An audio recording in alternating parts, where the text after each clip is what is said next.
ಎಲ್ರಿಗೂ ನಮಸ್ಕಾರ. ನಾನು ನಿಮ್ಮ Suma Basavaraj. Welcome to my YouTube channel. ಎಲ್ಲರೂ ಹೇಗಿದ್ದೀರಾ? ಎಲ್ಲರೂ ಚೆನ್ನಾಗಿದ್ದೀರಾ ಅಂತ ಅಂದ್ಕೊತೀನಿ. ಇವತ್ತು ಯುಗಾದಿ ಹಬ್ಬ ಇದೆ ನಾಳೆ, ಹಾಗಾಗಿ ಇವತ್ತು ಎಲ್ಲ ಕ್ಲೀನಿಂಗ್ ಮಾಡ್ಕೊತಾ ಇದ್ದೀನಿ. ಏನೇನು ಪ್ರಿಪ್ರೇಷನ್ ಮಾಡ್ಕೊಂಡಿದ್ವಿ, ಹೇಗೆ ಕ್ಲೀನ್ ಮಾಡ್ಕೊಂಡ್ವಿ ಅಂತ ಹೇಳ್ತಾ ಹೋಗ್ತೀನಿ. ಎಲ್ಲ ಮನೆಯೆಲ್ಲ ಕ್ಲೀನ್ ಮಾಡೋಷ್ಟರಲ್ಲಿ ಸಾಕಾಯ್ತಪ್ಪ. ಈ ಹಬ್ಬ ಅದು ಹೊಸ ವರ್ಷ ಅಂತಂದರೆ ನಮಗೆ ಯುಗಾದಿ ಹಬ್ಬ ಅಂದರೆ ನಮಗೆ ಹೊಸ ವರ್ಷ ಅಲ್ವಾ, ಹಾಗಾಗಿ ನೀಟಾಗೆಲ್ಲ ಮಾಡ್ಕೊಳ್ಬೇಕು. ಆಮೇಲೆ ಸಾಲದಕ್ಕೆ ನಾವು ವರ್ಷದಿಂದ ಪೂಜೆ ಏನೂ ಕೊಟ್ಟಿರಲಿಲ್ಲ, ಹಾಗಾಗಿ ಈ ಯುಗಾದಿ ಹಬ್ಬದಿಂದ ದೇವರಿಗೆಲ್ಲ ಪೂಜೆ ಕೊಡಬೇಕು. ಹಾಗಾಗಿ ಎಲ್ಲ ಸ್ವಲ್ಪ ಡೀಪ್ ಕ್ಲೀನ್ ಮಾಡ್ತಾಯಿದ್ದೆ. ಹಬ್ಬ ಅಂದ್ರೇ ಖುಷಿ, ಆದರೆ ಕೆಲಸ ಮಾಡೋಷ್ಟರಲ್ಲಿ ಸಾಕಪ್ಪ ಅನಿಸ್ಬಿಡುತ್ತೆ. ಹಾಗೆಲ್ಲ ಕೆಲಸ ಮುಗಿಸ್ಕೊಂಡು ನೆಕ್ಸ್ಟ್ ಡೇ ಬೆಳಿಗ್ಗೆ ಬೇಗ ಎದ್ದು ಎಣ್ಣೆ ಸ್ನಾನ ಮಾಡಿ ದೇವರಿಗೆಲ್ಲ ದೀಪ ಹಚ್ಚಿದೆ. ಬೇಗ ಎಲ್ಲ ಕೆಲಸ ಮುಗಿಸ್ಕೊಂಡು ನಮ್ಮೂರಲ್ಲಿ ಹೊಳೆ ಹತ್ರ ಹೋಗಬೇಕು. ಅಲ್ಲಿ ನಮ್ಮೂರ ದೇವರುಗಳೆಲ್ಲ ಹೋಗಿರುತ್ತೆ, ಅಕ್ಕಪಕ್ಕದ ಊರುಗಳ ದೇವರುಗಳು ಹೋಗಿರುತ್ತೆ, ಹಾಗಾಗಿ ನಾವೆಲ್ಲ ಹೋಗ್ತೀವಿ. ಎಲ್ಲ ಬೇಗ ಪೂಜೆ ಮುಗಿಸ್ಕೊಂಡು ಬಾಗಿಲಿಗೆಲ್ಲ ನಮ್ಮ ಮನೆಯವ್ರು ತೋರಣ ಹಾಕಿದರು. ನನ್ನ ಮಗ ತೋರಣ ಮಾಡಿದ್ದ, ಮಾವಿನ ಸೊಪ್ಪು ಬೇವಿನ ಸೊಪ್ಪೆಲ್ಲ ಸಿಕ್ಕಿಸಿದ್ರು. ಎಲ್ಲ ರಂಗೋಲಿ ಎಲ್ಲ ಬಿಟ್ಟು ಬೇಗ ಪೂಜೆ ಎಲ್ಲ ಮುಗಿಸ್ಬಿಟ್ಟು ಹೊರಟ್ವಿ. ಅಂದರೆ ನಾನು ಇಲ್ಲೇ ಸ್ನಾನ ಮಾಡ್ಕೊಂಡು ಹೋಗಿದ್ದೆ, ನಮ್ಮ ಮನೆಯವರು ನನ್ನ ಮಗ ಮಾತ್ರ ಅಲ್ಲಿ ಹೊಳೆ ಹತ್ರ ಸ್ನಾನ ಮಾಡೋದು. ಅದು ಕ್ಲಿಪ್ಪಿಂಗ್ ಹಾಕೋ ಹಾಗಿಲ್ಲ, ನೀರೊಳಗಡೆ ಅವನಿಗೆ ಸೇಫ್ಟಿ ಇರಲ್ಲ ಅಂತ ಹೇಳಿ ಯೂಟ್ಯೂಬಿಂದ ಕಂಡೀಷನ್ ಇದೆಯಲ್ಲ, ಹಾಗಾಗಿ ನಾನು ಅದು ಅವ್ರು ಸ್ನಾನ ಮಾಡೋದೆಲ್ಲ ಹಾಕಿಲ್ಲ, ಅವ್ನು ಸ್ವಿಮ್ ಮಾಡೋದೆಲ್ಲನೇ. ಎಲ್ಲ ಇಲ್ಲಿ ನೋಡಿ ಎಷ್ಟು ಜನ ಸುತ್ತಮುತ್ತಲ ಹಳ್ಳಿಯವರೆಲ್ಲ ಬರ್ತಾರೆ, ಪ್ರತಿಯೊಬ್ಬರು ಬರ್ತಾರೆ ಇಲ್ಲಿ ಹೊಳೆನಲ್ಲಿ ಸ್ನಾನ ಮಾಡಿ ದೇವ್ರ ಪೂಜೆ ಮಾಡಿದ್ರೆ ಒಳ್ಳೆಯದು, ಶ್ರೇಷ್ಠ ಅಂತ ಹೇಳಿ.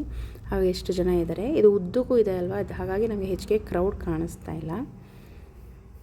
ಎಲ್ಲ ಸ್ನಾನ ಎಲ್ಲ ಮಾಡಿಕೊಂಡು ಹೊಸ ಬಟ್ಟೆ ಎಲ್ಲ ಹಾಕ್ಕೊಂಡು ಹಾಗೆ ವಿಡಿಯೋ ಮಾಡ್ಕೊಂಡು ಬಂದ್ವಿ. ನೋಡಿ ಉದ್ದಕ್ಕೂ ಇಲ್ಲಿ ನಾನು ತೋರಿಸ್ತಾ ಇದ್ದೀನಿ. ನಮ್ಮನೆಯವ್ರು ಗಾಡಿ ತೊಗೊಂಡ್ಮೇಲೆ ಗಾಡಿನಲ್ಲಿ ಹೋಗ್ತಾಯಿದ್ದೀವಿ. ಅಲ್ಲಿ ದೇವಸ್ಥಾನದ ಹತ್ರಕ್ಕೆ ಸ್ವಲ್ಪ ದೂರ ಇದೆ ನೋಡಿ, ಉದ್ದಕ್ಕೂ ಕಾಣಿಸ್ತಾ ಇದೆ ಅಲ್ವಾ, ಅಲ್ಲಿ ಉದ್ದಕ್ಕೂ ಜನ ಇದ್ದಾರೆ. ಹಾಗಾಗಿ ನಮಗೆ ಹೆಚ್ಚಿಗೆ ಕ್ರೌಡ್ ಅನಿಸಲ್ಲ. ಆಮೇಲೆ ಬೆಳಗಿನ ಜಾವ 5 ಗಂಟೆಯಿಂದ 4 ಗಂಟೆಯಿಂದನೂ ಸ್ಟಾರ್ಟ್ ಮಾಡ್ತಾರಲ್ವ, ಹಾಗಾಗಿ ಕ್ರೌಡ್ ಆಗಲ್ಲ.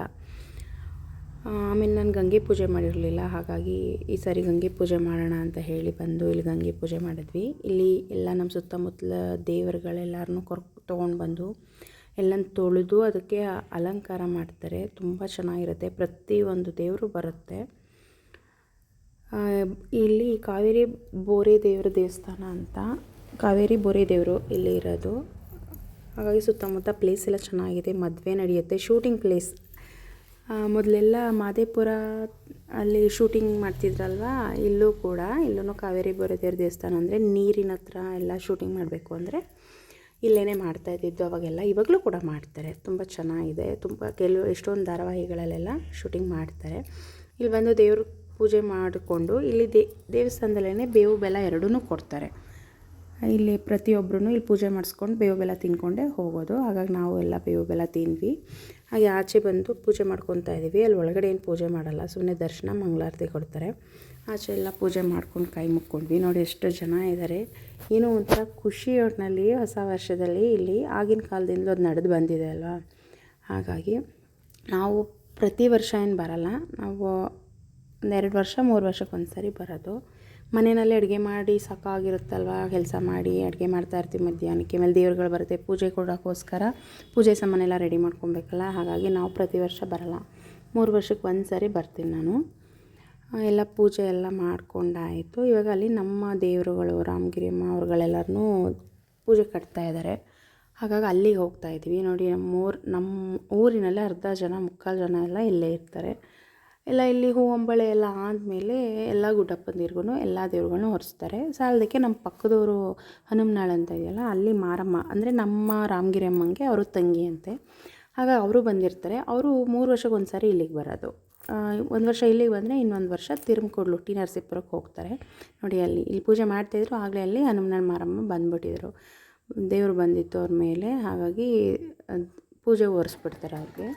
ಇಲ್ಲಿ ನಮ್ಮಲ್ಲೂ ಎಲ್ಲ ಪೂಜೆ ಎಲ್ಲ ಮುಗೀತು. ಎಲ್ಲ ಗುಡ್ಡಪ್ಪದಿರಿಗೂ ಒಬ್ಬೊಬ್ಬರಾಗಿ ದೇವ್ರುಗಳನ್ನ ಹೊರಿಸ್ತಾ ಇದ್ದಾರೆ. ಎಲ್ಲ ಹೊರಿಸ್ಕೊಂಡು ಅಲ್ಲಿ ತಮಟೆ ಬಾರಿಸ್ತಾರೆ, ಎಷ್ಟು ಚೆನ್ನಾಗಿರುತ್ತೆ ಗೊತ್ತಾ. ಅವ್ರ ಮೇಲೆ ಪದಗಳು ಹಾಡ್ತಾರೆ ದೇವ್ರದ್ದು, ಅದನ್ನೆಲ್ಲ ನೋಡೋಕ್ಕೆ ತುಂಬ ಚೆನ್ನಾಗಿರುತ್ತೆ. ಅಲ್ಲಿಂದ ಆಚೆ ಬರೋಕ್ಕೆ ಮನಸ್ಸೇ ಆಗಲ್ಲ ಆ ರಿದಮ್ಗೆ. ಎಲ್ಲ ಆಯಿತು. ಎಲ್ಲ ದೇವ್ರುಗಳ್ನ ಹೊತ್ಕೊಂಡ್ರು.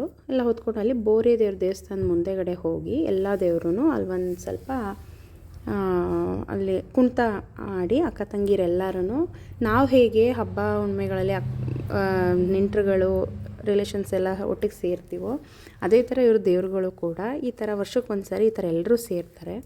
ಅವ್ರಿಗೆ ಖುಷಿ, ಅಕ್ಕ ತಂಗಿರೆಲ್ಲ ಸೇರಿದ್ದೀವಿ, ಅಣ್ಣ ತಂಗಿರು ಅಂತ ಹೇಳಿ. ಬಸವಪ್ಪ ಬಸವೇಶ್ವರೆಲ್ಲ ಇದ್ದಾರೆ ಇಲ್ಲಿ, ಮಾರಮ್ಮ, ಪ್ರತಿಯೊಬ್ಬರೂ ಗ್ರಾಮ ದೇವತೆ ಎಲ್ಲರೂ ಸೇರಿಕೊಂಡು ಅಲ್ಲಿ ಬೋರೆ ದೇವ್ರ ದೇವಸ್ಥಾನ ಮುಂದೆ ಕುಣಿತ ಕುಣಿತಾರೆ. ಅಲ್ಲಿ ಕುಣಿತ ಕುಣಿದ್ಮೇಲೆ ಬೋರೆ ದೇವರು ಗುಡ್ಡಪ್ಪ ಅವ್ರು ಬಂದು ತೀರ್ಥ ಹಾಕಿದ್ಮೇಲೆ ಅವ್ರವ್ರ ಊರಿಗೆ ಅವರು ದೇವ್ರುಗಳು ಬರುತ್ತೆ. ಅಂದರೆ ನಡ್ಕೊಂಡೇ ಬರಬೇಕು, ಬರೀ ಕಾಲಿನಲ್ಲೇ ಈ ಸುಡುಗ ಬಿಸಿಲಿನಲ್ಲೇ. ಅಯ್ಯಪ್ಪ ನೋಡಿ, ಎಲ್ಲರೂ ಬಂದಿಲ್ಲಿ ದೇವ್ರ ದೇವಸ್ಥಾನ ಮುಂದೆ ನಿಂತಿದ್ದಾರೆ, ಎಲ್ರಿಗೂ ತೀರ್ಥ ಹಾಕ್ತಾಯಿದ್ದಾರೆ. ಹಾಗೆ ನಮ್ಮ ಭಾವ ಬರೀ ನೀನೇ ವೀಡಿಯೋ ಮಾಡ್ಕೊತೀಯಲ್ಲ ನನಗೂ ತೋರಿಸೋದ್ರು. ಆಗ ನಮ್ಮ ಭಾವನಿಗೂ ಹ್ಯಾಪಿ ಯುಗಾದಿ ಅಂತ ಹೇಳಿ ಅವ್ರನ್ನೂ ವೀಡಿಯೋ ಮಾಡಿದೆ. ಎಲ್ಲ ದೇವ್ರುಗಳು ಎಲ್ಲ ಕುಣಿತ ಎಲ್ಲ ಹಾಕಿದ್ಮೇಲೆ ಕಾಲ್ನಡಿಗೆನಲ್ಲೇ ಹೋಗೋದು. ಅದರಲ್ಲೂ ಯುಗಾದಿ ಟೈಮಲ್ಲಂತೂ ತುಂಬ ಬಿಸಿಲಿರುತ್ತೆ. ಆ ಬಿಸಿಲಲ್ಲಿ ರೋಡಲ್ಲಿ ನಡೆಯೋಕ್ಕಾಗಲ್ಲ, ಅಷ್ಟು ಬಿಸಿಲಲ್ಲೂ ಕೂಡ ಬರ್ತಾರೆ.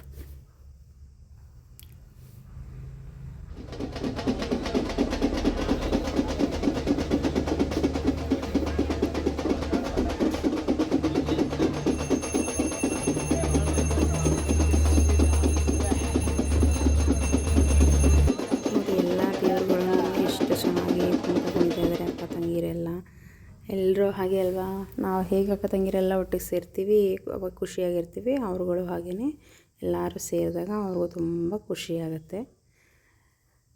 ನಮ್ಮೂರಿನಲ್ಲಂತೂ ಅರ್ಧ ಮುಕ್ಕಾಲು ಜನ ಅಲ್ಲೇ ಸೇರಿರ್ತಾರೆ. ಎಲ್ಲ ಊರ ದೇವ್ರುಗಳು ಬರುತ್ತೆ. ಅದರ ಪ್ರತಿಯೊಂದು ಅಕ್ಕಪಕ್ಕದ ಊರ ದೇವ್ರುಗಳು ಇಲ್ಲಿಗೆ ಬರೋದು. ಇಲ್ಲಿ ಬಂದು ಅಂದರೆ ಅವ್ರವ್ರ ಪೂಜೆ ಆದ ಹಾಗೆ ಬೇಗ ಮಾಡ್ಕೊಂಡು ಹೋಗ್ತಾರಲ್ವ, ಹಾಗಾಗಿ ಕ್ರೌಡ್ ಆಗಲ್ಲ, ತುಂಬ ರಶ್ ಇರಲ್ಲ. ನಮ್ಮ ಇಲ್ಲಿ ಇವರು ಮಕ್ಕಳು ಇವರು ತಮಟೆ ಬರೆಸ್ತಾರಲ್ಲ, ಅವರು ಪದ ಹಾಡ್ತಾ ಇರ್ತಾರೆ. ಆ ಪದಕ್ಕೆ ಜೊತೆಗೆ ತಮಟೆ ಸೌಂಡಿಗೆ ಅವರು ದೇವರು ಹೊತ್ಕೊಂಡು ಕುಣಿತಾರಲ್ವ, ಅವಾಗ ಮೈ ಮರೆತು ನಿಲ್ಲೋ ಹಂಗಾಗುತ್ತೆ. ನೋಡ್ತಾ ಎಷ್ಟೊತ್ತು ನೋಡಿದ್ರೂ ಸಾಕು ಅಂತ ಅನಿಸಲ್ಲ. ಇದೆಲ್ಲ ಆದಮೇಲೆ ಇನ್ನು ರೋಡಲ್ಲಿ ಬರ್ತಾರೆ. ರೋಡಲ್ಲಿ ಉದ್ದಕ್ಕೂ ಯಾವ್ಯಾವ ಊರಲ್ಲಿ ಜನಗಳು ಪೂಜೆ ಮಾಡಿಸ್ತಾರೆ. ನಮ್ಮೂರಿಗೆ ಬರೋ ತನಕ ಯಾವ್ಯಾವ ಊರು ಸಿಗುತ್ತೋ, 1-2 ಊರು ಸಿಗುತ್ತೆ, ಆ ಊರಿನವರು ಉದ್ದಕ್ಕೂ ಪೂಜೆ ಮಾಡಿಸ್ಕೊಂಡು ಬರ್ತಾರೆ. ನಾವು ದೇವ್ರ ಮುಂದೆ ಬಂದಮೇಲೆ ನಾವು ಬಂದ್ವಿ. ಅಂದರೆ ಇಲ್ಲಿ ಉದ್ದಕ್ಕೂ ಕೂಡ ರೋಡಲ್ಲಿ ಪಾನಕ ಮಜ್ಜಿಗೆನ ಮಾಡಿ ಎಲ್ರಿಗೂ ಅಲ್ಲಿ ಬರೋ ಜನಗಳಿಗೆ ಎಲ್ರಿಗೂ ಕೊಡ್ತಾರೆ. ಅಂದರೆ ಫ್ರೀಯಾಗೇ ಬಿಸಿಲಿನಲ್ಲಿ ಬರ್ತಾರಲ್ವ ಅಂತ ಹೇಳಿ ಕೊಡ್ತಾರೆ. ಇದೊಂಥರ ಒಳ್ಳೆಯದು ಈ ಥರ ಮಾಡಿದ್ರೆ ಅಂತ ಹೇಳಿ ಮಾಡ್ತಾರೆ. ಹಾಗಾಗಿ ದೇವರು ಒಂದಷ್ಟು ದೂರ ಬಂತು, ಒಂದು 2-3 ಕಿಲೋಮೀಟ್ರ್ ಬರೋ ತನಕ ನಾವು ಜೊತೆಯಲ್ಲೇ ನಡ್ಕೊಂಡು ಬಂದ್ವಿ. ಆಮೇಲೆ ಮುಂದಕ್ಕೆ ನಾವೆಲ್ಲ ಇದ್ವಲ್ವ, ನಮ್ಮ ಮನೆಯವ್ರ ಗಾಡಿನಲ್ಲಿ ಬಿಟ್ಕೊಟ್ಬಿಡ್ತೀನಿ ಬನ್ನಿ ನಿಮ್ಮನ್ನ, ಆಮೇಲೆ ದೇವ್ರು ಬರೋಷ್ಟರಲ್ಲಿ ಪೂಜೆ ರೆಡಿ ಮಾಡ್ಕೊಳ್ಳೋರಿ ಅಂತ ಹೇಳಿ ನಮ್ಮನ್ನ ಕರ್ಕೊಂಡು ಬಂದರು. ನನ್ನ ಮಗ ಮಾತ್ರ ದೇವ್ರ ಜೊತೆನೇ ಬಂದ ಆ ಬಿಸಿಲಲ್ಲೇ ಬರ್ತಾ. ಹಾಗೆ ಇಲ್ಲಿ ಆನ್ ದ ವೇ ಮಜ್ಜಿಗೆ ಪಾನಕ ಕೊಡ್ತಿದ್ರಲ್ಲ, ಎರಡೂ ಸೈಡಲ್ಲೂ ಪ್ರತಿಯೊಂದು ಊರಲ್ಲೂ ಕೂಡ ಮಾಡ್ತಾರೆ. ತುಂಬ ಕಡೆ ಮಾಡ್ತಾರೆ. ಒಂದು ಊರಲ್ಲಿ 5-6 ಕಡೆ ಮಾಡ್ತಾರೆ. ಆ ಥರ ಉದ್ದಕ್ಕೂ ಮೇನ್ ರೋಡಲ್ಲಿನೇ ನಾವು ಒಂದು ಕಡೆ ಪಾನಕ ಕೊಡಿದ್ವಿ, ಇನ್ನೊಂದು ಕಡೆ ಮಜ್ಜಿಗೆ ಕೊಡಿದ್ವಿ. ತುಂಬ ಚೆನ್ನಾಗಿತ್ತು. ಕುಡ್ಕೊಂಡು ಹಾಗೆ ಬಂದ್ವಿ. ತುಂಬ ಟೇಸ್ಟಿಯಾಗಿತ್ತು. ಅದೊಂಥರ ಎಲ್ರಿಗೂ ಒಳ್ಳೆಯದು ಅಂತ ಹೇಳಿ ಈ ಥರ ಪಾನಕ ಮಜ್ಜಿಗೆ ಕೊಡೋದು. ಬಿಸಿಲಿನಲ್ಲಿ ಬರ್ತಾರೆ, ದೇವ್ರು ಹೊತ್ಕೊಂಡು ಕೊಟ್ಟರೆ ಒಳ್ಳೆಯದಾಗುತ್ತೆ ಅಂತ ಅವ್ರ ನಂಬಿಕೆಗಳು. ಹಾಗಾಗಿ ಎಲ್ಲ ಬಂದ್ವಿ. ಆಮೇಲೆ ಇಲ್ಲಿಂದ ಬಂದು ದೇವರು ನಮ್ಮೂರಿನ ಮಹದೇಶ್ವರ ದೇವಸ್ಥಾನ ಇದೆ, ಅಲ್ಲಿಂದ ಮಧ್ಯ ಒಂದು ರೋಡಲ್ಲಿ ಬರ್ತಾರೆ. ಅವರು ಉದ್ದಕ್ಕೂ ಬರ್ತಾ ಅಲ್ಲೂ ಪೂಜೆ ಮಾಡಿಸ್ತಾರೆ. ನಾವು ಈ 12 ಮಾರಮ್ಮ ಬರ್ತಾರಲ್ವ, ಅವ್ರು 3 ವರ್ಷಕ್ಕೆ ಒಂದು ಬರೋದ್ರಿಂದ ನಾವು ಪೂಜೆ ಕೊಡ್ತೀವಿ ತೊಗೊಂಡೋಗಿ. ಬಂದು ಆ ಬಿಸಿಲಲ್ಲೇ ಪೂಜೆ ಸಾಮಾನು ರೆಡಿ ಮಾಡ್ಕೊಂಡ್ವಿ. ಬಂದು ಒಂದು ಅರ್ಧ ಗಂಟೆಗೆಲ್ಲ ದೇವ್ರು ಬಂದುಬಿಡ್ತು ಫಾಸ್ಟಾಗಿ. ಆಮೇಲೆ ಹೋಗಿ ಪೂಜೆ ಮಾಡಿಸ್ಕೊಂಡು ಬಂದ್ವಿ. ಅದಾದಮೇಲೆ ಪೂಜೆ ಮಾಡಿಸ್ಕೊಂಡು ಬಂದಮೇಲೆ ಒಬ್ಬಟ್ಟಿಗೆ ರೆಡಿ ಮಾಡ್ಕೊತಾ ಇದ್ದೆ. ಒಬ್ಬಟ್ಟು ಎಲ್ಲ ಮಾಡಬೇಕಲ್ಲ ಅಡುಗೆನ, ಹಾಗಾಗಿ ನಾನು ಬೇಳೆ ಒಬ್ಬಟ್ಟು ಮಾಡಿದ್ದೆ. ಬೇಳೆ ಬೇಯಿಸ್ಕೊಂಡು ಅದಕ್ಕೆ ಬೆಲ್ಲ ಮತ್ತು ಕಾಯಿ ತುರಿ, ಏಲಕ್ಕಿ ಎಲ್ಲನ ಹಾಕ್ಕೊಂಡು ಗ್ಯಾಸ್ ಮೇಲೆ ಒಂದು 10 ನಿಮಿಷ ಹುರ್ಕೊತಾ ಇದ್ದೀನಿ. ಅದು ಹುರ್ಕೊಂಡ್ರೆ ಒಬ್ಬಟ್ಟು ಕೆಡಲ್ಲ ಅನ್ನೋದಕ್ಕೋಸ್ಕರ ಅಮ್ಮ ಹೇಳ್ಕೊಟ್ಟಿರೋದು. ಹಾಗಾಗಿ ಎಲ್ಲನೂ ಹುರ್ಕೊಂಡು ಅದು ಆರಿದ್ಮೇಲೆ ರುಬ್ಕೊತೀನಿ. ಅದು ರುಬ್ಕೊಂಡು ಆಮೇಲೆ ಬಿಳಿ ಹೂರಣ ಎಲ್ಲ ಕಲಸಿಟ್ಟಿದ್ದೆ, ಅದಕ್ಕೆ ಹಾಕೊಂಡು ತಟ್ಟೋದು. ತುಂಬ ಲೆಂತಿ ಆಗುತ್ತೆ ಇದು ಅಂತ ಹೇಳಿ ಇನ್ನೂ ಇದೆ ಪೂಜೆದೆಲ್ಲ, ಹಾಗಾಗಿ ಪಾರ್ಟ್ 1 ಅಂತ ಮಾಡಿದ್ದೀನಿ. ಇನ್ನೊಂದು ವೀಡಿಯೋನಲ್ಲಿ ಇನ್ನು ಉಳಿದಿದ್ದು ವೀಡಿಯೋಗಳು ಬರುತ್ತೆ ನೋಡಿ. ಎಷ್ಟು ಚೆನ್ನಾಗಿ ಎಲ್ಲ ಹೊಂದ್ಕೋತಾ ಇದೆ. ಒಂದು 10 ನಿಮಿಷ ಅದನ್ನ ಫ್ರೈ ಮಾಡಿದ್ರೆ ಅದು ಕೆಡಲ್ಲ, ಒಂದು ಸ್ವಲ್ಪ ಫ್ರೈ ಆದಂಗೆ ಇರುತ್ತಲ್ವ, ಹಾಗಾಗಿ ಚೆನ್ನಾಗಿರುತ್ತೆ. ಒಬ್ಬಟ್ಟು ರೆಡಿಯಾಗಿದೆ. ಎಲ್ರಿಗೂ ವಿಡಿಯೋ ಇಷ್ಟ ಆಗಿದೆ ಅಂತ ಅಂದ್ಕೊತೀನಿ. ಪ್ಲೀಸ್ ಇಷ್ಟ ಆದರೆ ಲೈಕ್ ಮಾಡಿ, ಶೇರ್ ಮಾಡಿ, ಸಬ್ಸ್ಕ್ರೈಬ್ ಮಾಡ್ಕೊಂಡು ವಿಡಿಯೋ ನೋಡಿ. ಹೋಗಿ ಬರಲಾ?